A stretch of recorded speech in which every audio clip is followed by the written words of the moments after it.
ಎಲ್ಲ ಕುಲಪತಿಗಳು, ಎಲ್ಲ ಪ್ರಾಚಾರ್ಯರು ಬಹಳಷ್ಟು ಜನ ಶ್ರಮಿಸಿದ್ದಾರೆ. ಅದರ ಒಂದು ಸೌಭಾಗ್ಯದ ಫಲವಾಗಿ ಇವತ್ತಿನ ದಿನ ಈ ಒಂದು ಆನಂದವನ್ನು ನಾವೆಲ್ಲರೂ ಅನುಭವಿಸುವಂತ ಒಂದು ವ್ಯವಸ್ಥೆ ಬಂದಿದೆ. ಕಾರಣ ಹೆಚ್ಚಿಗೆ ಮಾತನಾಡೋದು ಅವಶ್ಯಕತೆ ಏನಿಲ್ಲ. ಯಾಕಂದ್ರೆ ಮಾನ್ಯ ಶಾಸಕರ ಎಳೆಯಾಗಿ ತೊಳೆಯಾಗಿ ಇಡೀ ನಮ್ಮ ರೈತ ಕುಟುಂಬದ ಎಲ್ಲ ವ್ಯವಸ್ಥೆಯನ್ನು ಅವರು ಹೇಳಿಬಿಟ್ಟಿದ್ದಾರೆ. ಆ ಮಾನ್ಯ ಸಿದ್ದೇಶ್ವರ ಅವರು ಹೇಳಿದಂಗ ಹೇಳುವುದೆಲ್ಲ ಹೇಳಿ ಆಗಿದೆ, ಆಚರಣೆ ಒಂದೇ ಬಾಕಿ ಇದೆ. ಯಾಕಂದ್ರೆ ನಾವು ಮಾಡ್ತೀವಿ ಅಂತ ತಪ್ಪಂತಂದ್ರೆ ನಾವು ಯಾರು ಕೇಳ್ತೀವೋ ಆ ಕೇಳಿ ಹೋದವ್ರು ಮಾಡೋರು ಇರಂಗಿಲ್ಲ. ನಾವು ಇಲ್ಲಿ ಕೇಳಿ ಹೋಗ್ತೀವಿ, ಮನ್ಯಾಗ ಅರ್ಧ ಮುರ್ಧ ಹೇಳ್ತೀವಿ. ನಾವು ಅರ್ಧ ಮುರ್ಧ ಹೇಳಿದ್ರೆ ತೀರಾ ಅರ್ಧ ಮುರ್ಧ ಮಾಡಿ ಎಲ್ಲ ಹದಗೆಡುವಂತ ಒಂದು ಪರಿಸ್ಥಿತಿ ಐತಿ. ಆದ್ರ ನಾವೆಲ್ಲರೂ ಏನು ಕೇಳಿರ್ತೀವಿ, ನಿಜವಾಗ್ಲೂ ನಾವೇನು ಕೇಳಿರ್ತೀವಿ, ನಾವ ಅಲ್ಲಿ ಭೂಮಿ ಒಳಗೆ ಮಾಡುವಂತ ಒಂದು ವ್ಯವಸ್ಥೆಯನ್ನು ನಾವು ಪಡ್ಕೊಂಡಂತಾದ್ರೆ ಇವತ್ತಿನ ದಿವಸ ನಮ್ಮ ಮಾನ್ಯ ಶಾಸಕರು ಹೇಳಿದಂಗ ಯಾವ ಎಂತ ಒಬ್ಬ ನೌಕರಿನೂ ಒಬ್ಬ ರೈತರಿಗೆ ಸಮಾನ ಇಲ್ಲ.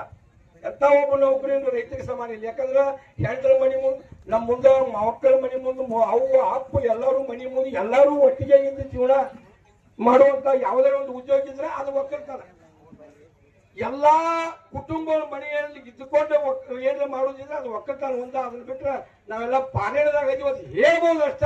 ಏನ್ ಮಾಡುದು, ಪಾರಾಯಣದಾಗ ಕೋಟಿ ರೂಪಾಯಿ ಪಗಾರ ತಗೊಂಡ್ರು, ಅವು ಒಪ್ಪರಿ ಅಪ್ಪರಿ ಮಕ್ಕಳಪ್ಪರಿ ಎಲ್ಲ ಜಿಗ್ಗಿಗೆ ಒಬ್ಬೊಬ್ರು ಕೋಟಿ ತಗೊಂಡು ಮಾಡವ್ರು ಹೇಳಿದ್ರಿ ನೀವು. ಅದಕ್ಕ ಇಂಥ ಒಂದು ಯಾವತ್ತೂ ಸಹಿತ ನಮ್ಮ ಮಾನ್ಯ ಶಾಸಕರು ಹೇಳಿದಂಗ ರೈತರನ್ನ ನಿರ್ಲಕ್ಷ್ಯ ಮಾಡಬೇಡ. ಯಾರೇನು ಕೋಟ್ಯಾಧೀಶರಷ್ಟ ಆರಾಮ್ ಇರ್ತಾರಂತ ಏನಿಲ್ಲ.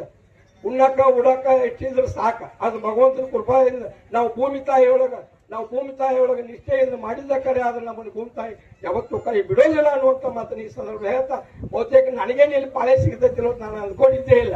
ಹಾಗಾಗಿ ಸಹಿತ ನಮ್ಮ ಮಾನ್ಯ ಎಲ್ಲರೂ ಸಹಿತ ವೇದಿಕೆ ಮೇಲೆ ಇರ್ತಕ್ಕಂಥವ್ರು ನನಗೂ ಮಾತನಾಡಲು ಅವಕಾಶ ಮಾಡಿದ್ದಾರೆ.